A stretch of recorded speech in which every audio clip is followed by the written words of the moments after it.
Oi pessoal, tudo certo, tudo joinha? Gente, antes de nós darmos sequência, né, ao nosso assunto de hoje, de geografia, só quero retomar sobre a proposta de ontem, né? Então, ontem vocês assistiram aquela videoaula lembrando tudo que nós vimos no segundo bimestre de todas as áreas, né? De português, matemática, geografia, ciências e as demais. E eu propus, então, que cada criança elaborasse 3 perguntinhas, né, referente àquela área que ela foi sorteada. Então, eu vou dar um exemplo. A Emily, né? A Emily, então, vai ficar com a área do português.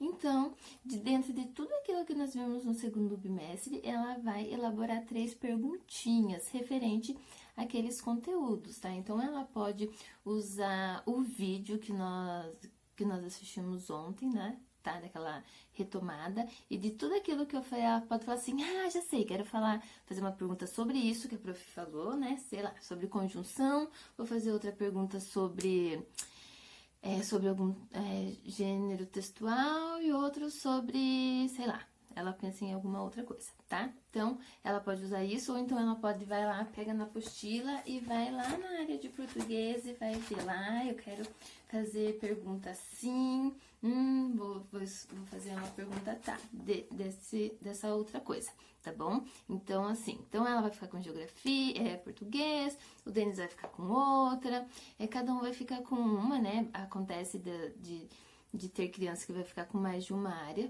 porque o conteúdo é bastante extenso, então por isso que foi dividido em algumas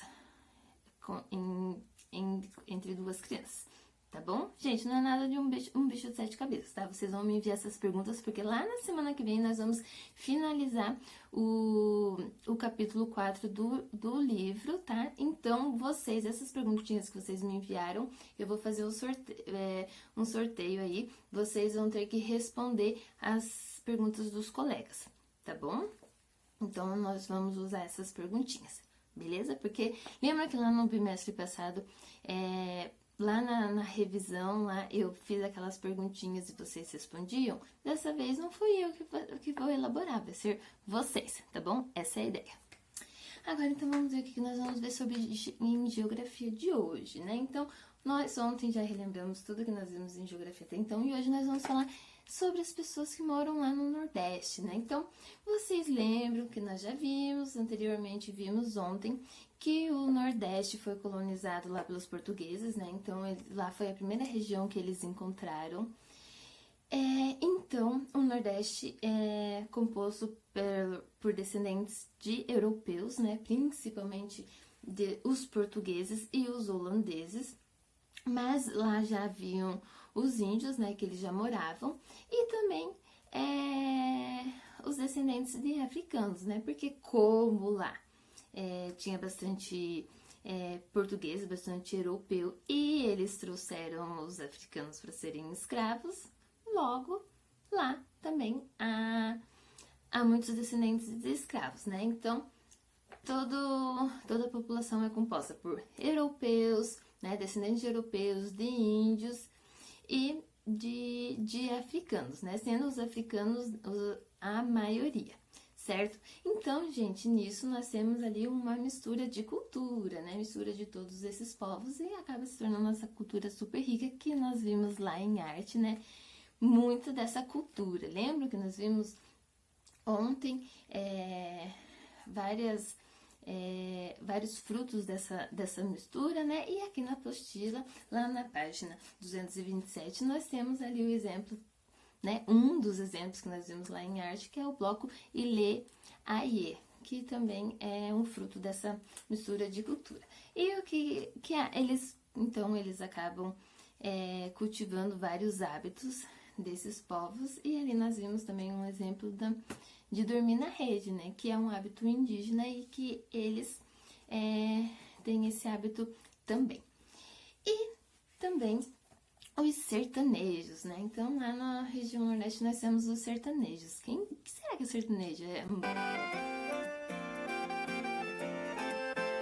A dança, né, o ritmo musical que vocês gostam, não é desse sertanejo que eu tô falando. Eu estou falando do sertanejo, que é aquela pessoa que mora lá na zona rural do sertão, na região agreste, tá? Então, para as pessoas morarem lá, muitas se adaptaram àquele clima, né? Aquele clima bastante seco, com chuva bastante escassa.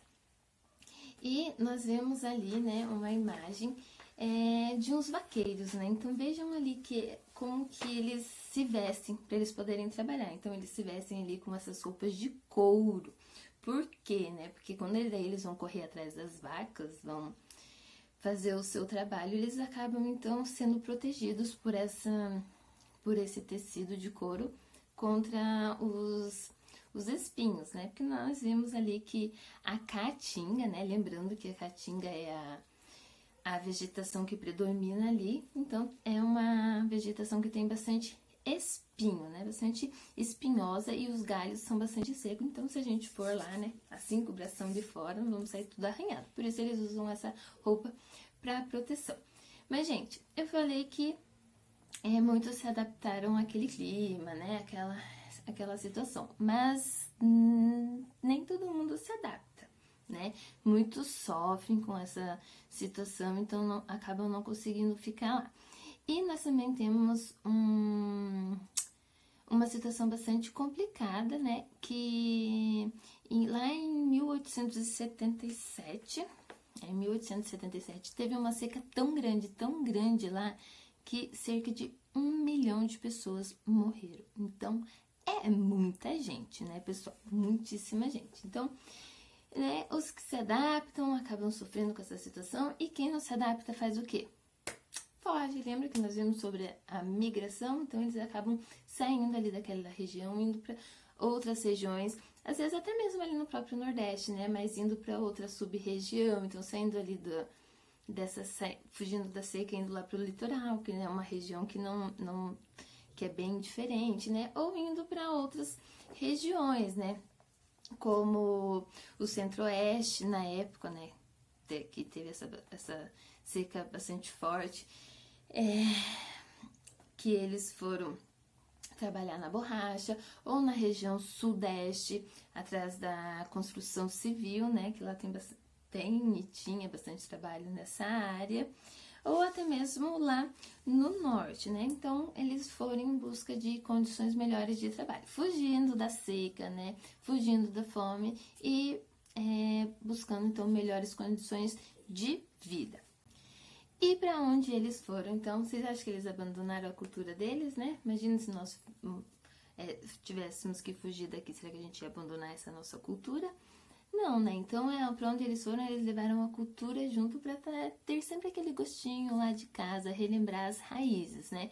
Então, eles sempre levavam a cultura deles. E lá na página 229, nós temos um poema de um poeta nordestino, o Patativa do Assaré, tá? Ele fez esse poema retratando então um pouquinho sobre essa migração do nordestino para as outras regiões. Então, acompanhem comigo lá a leitura. A triste partida. Agora pensando, segui outra tria. Chamando a família, começa a dizer: eu vendo meu burro, meu jegue e o cavalo. Nós vamos a São Paulo, viver ou morrer. Nós vamos a São Paulo, que a coisa tá feia. Por terras alheias, nós vamos vagar. Se o nosso destino não for tão bom, mesquinho, pro mesmo cantinho, nós torna a voltar. Então, vejam só, pessoal. Viram como que tá escrita ali, né? Tem bastante marca da oralidade. Então, vejam as palavras como elas estão escritas. Foram escritas bem da forma como eles falam, né? E lembrando, então, que eles não falam da mesma forma que nós falamos. Lembra que nós vimos lá em português, lá no primeiro bimestre, sobre os sotaques, que cada região tem um sotaque diferente. E aqui, então, nós vemos bastante marca desse sotaque nordestino, né? E o que vocês conseguiram entender desse poema, hein? Me mandem lá o que vocês conseguiram entender desse poema, o que vocês acharam, hein? E ali daí vocês então têm algumas questõezinhas para responder sobre isso, tá? Na página 229. E lá no final do poema, ele fala, né, que que se for necessário, então, pro mesmo cantinho nós torna a voltar, né? Então, eles vão sair lá do Nordeste e se for necessário, eles retornam. E é exatamente o que fala isso lá no texto da página 230, tá? De volta para casa, pessoal. Então, ali, como o próprio título já diz, né, de volta para casa. Então, nós vimos que após aquela seca de 1877, muitas pessoas saíram lá do sertão, né, foram para outras regiões, mas nesse texto da página 230, nós vemos que as pessoas que moravam em outras regiões, os nordestinos, estão voltando para a sua terra de origem, tá? E é disso que se trata, então vocês vão ler ali com calma, que é um texto bem tranquilinho para vocês lerem, interpretarem. E ali na página 231, então ali tem umas questõezinhas referente a esse texto para vocês responderem. Ah, e mais uma coisinha, tá? Antes que eu esqueça de vocês. Esse texto de volta para casa, eu quero que vocês leiam em voz alta para os pais de vocês, tá bom? Nós precisamos treinar essa leitura, já que nós não estamos aí no dia a dia, leiam para os pais, tá bom? E eu quero que daí os pais de vocês me falem como é que tá essa leitura, beleza? Combinado? Então é isso. Agora, na aula de arte, nós vamos ver mais um pouquinho, então, falar mais um pouquinho sobre essa cultura que nós já vimos, né? E lá na próxima aula de geografia, então, nós vamos finalizar esse capítulo do livro, tá? Então, falando mais um pouquinho sobre a cultura, só que outras culturas, beleza? Porque, gente, o povo brasileiro tem muita cultura, né? E o Nordeste não fica atrás. Lá é riquíssimo em cultura. Certo? Vamos aprender mais então. Beijinhos!